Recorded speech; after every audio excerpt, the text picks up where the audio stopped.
Nigerians,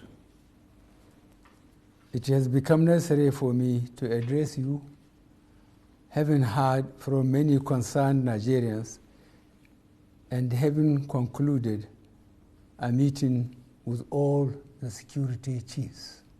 I must warn those who have hijacked and misdirected the initial, genuine, and well-intended protest of some of our youth in parts of the country against the excesses of some members of the now disbanded Special Anti-Robbery Squad, SARS.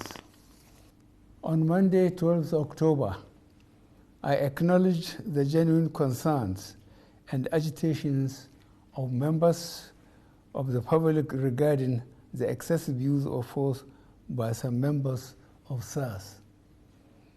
The choice to demonstrate peacefully is a fundamental right of citizens as enshrined in Section 40 of our Constitution and other enactments.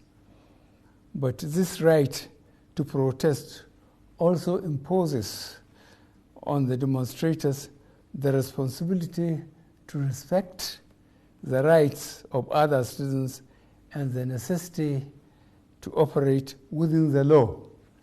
As a democratic government, we listened to and carefully evaluated the 5-point demands of the protesters. And having accepted them, we immediately scrapped SARS and put measures in place to address the other demands of our youth. On approving the termination of SARS, I already made it clear that it was in line with our commitment to the implementation of extensive police reforms. Sadly, the promptness with which we have acted seemed to have been misconstrued as a sign of weakness and twisted by some for their selfish, unpatriotic interests. The result of this is clear to all observers.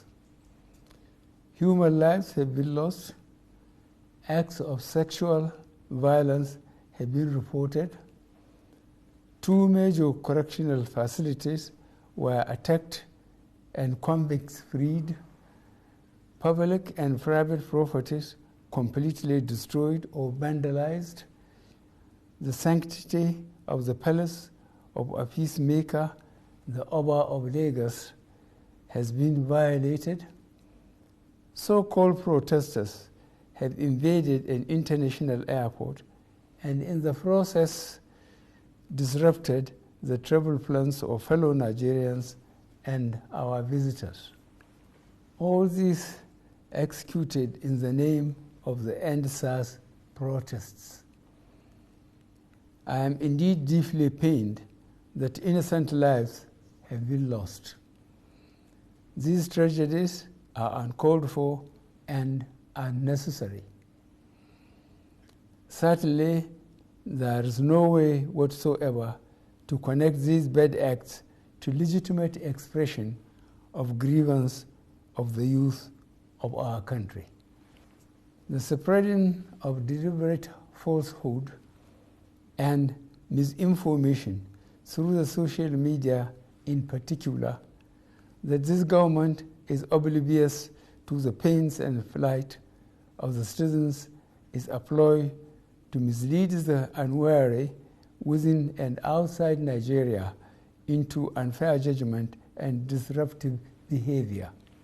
On the contrary, both our deeds and words have shown how committed this administration has been to the well-being and welfare of citizens, even with the steadily dwindling revenues and the added responsibilities and restrictions due to the coronavirus pandemic.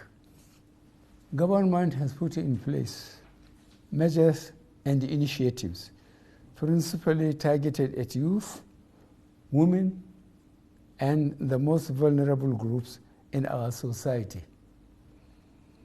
These included our broad plan to lift 100 million Nigerians out of poverty in the next 10 years.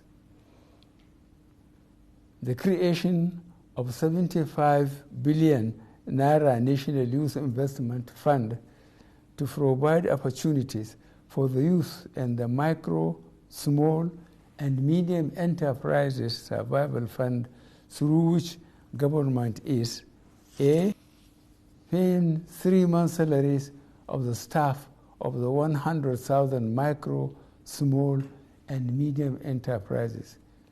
B, paying for the registration of 250,000 businesses at the Corporate Affairs Commission. C, giving a grant of 30,000 Naira to 100,000 artisans. And D, guaranteeing market for the products of traders. These are in addition to many other initiatives, such as A, farmer money, B, trader money, C, market money, D, N-Power, E, N-Tech, and F, N-Agro. No Nigerian government in the past has methodically and seriously approached poverty alleviation like we have done. With regards to the welfare of police personnel, the National Salaries, Income and Wages Commission has been directed to expedite action on the finalization of the new salary structure of the members of the police force. The emoluments of other paramilitary services are also being reviewed upwards. In order to underscore the importance of education in preparing youth for the future, this administration has come up with a new salary structure and other incentives for our teachers. Let me, at this point, reaffirm the federal government's commitment to preserving the unity of this country. We will continue to improve good governance and our democratic process, including through sustained engagement. We shall continue to ensure that liberty and freedom, as well as the fundamental rights of all citizens, are protected. But remember that government also has the obligation to protect lives and properties, as well as the right of citizens to go about their daily businesses freely and protected from acts of violence.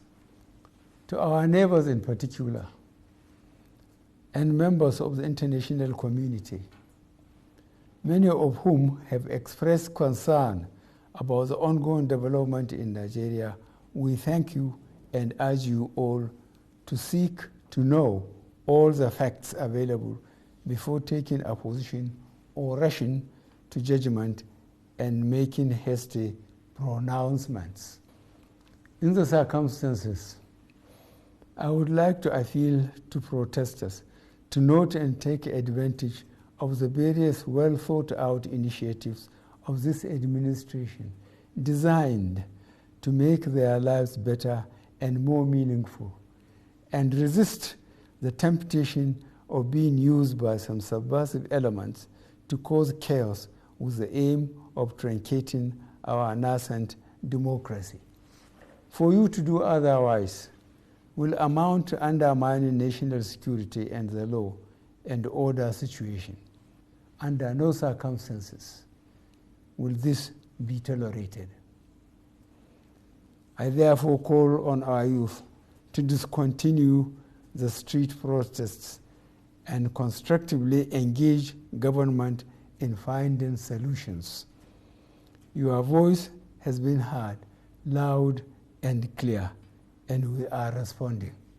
And I call on all Nigerians to go about their normal businesses and to enjoin security agencies to protect lives, and properties of all law-abiding citizens without doing harm to those they are meant to protect.